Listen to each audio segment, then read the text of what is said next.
Florida is gaining one seat in the U.S. House of Representatives. The US Census Bureau releasing initial data from the 2020 count. As we wait for local population data in Florida, News Channel 5's Michelle Casada is going in depth to help you better understand the process of redistricting and what it means for your county. If you filled out the U.S. Census in 2020, good news, you're part of the population count in Florida that will now bring more dollars to the state, but your involvement is not over. First of all, we always say if you're not at the table, you're on the menu.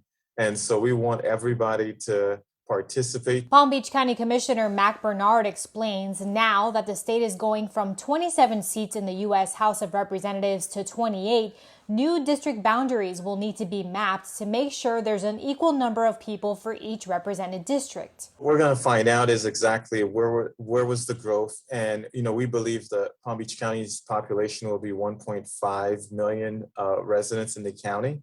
And, Hispanics will make up over 25% of the county. Right now, we know population numbers for each state, but in the next few months, raw data will be released to show where exactly the population grew in each state.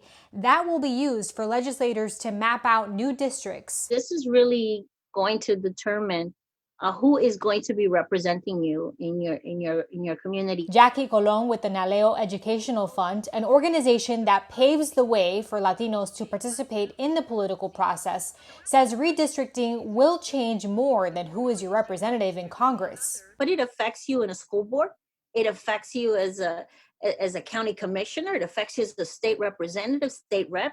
It affects locally. Colon says usually people can let their voices be heard at redistricting hearings, but as the pandemic challenged the 2020 census count, she expects there will be changes. Now with COVID, everything's being done Zoom. And so we're having to figure that out now. How are these hearings going to happen? Michelle Casada, WPTV News Channel 5.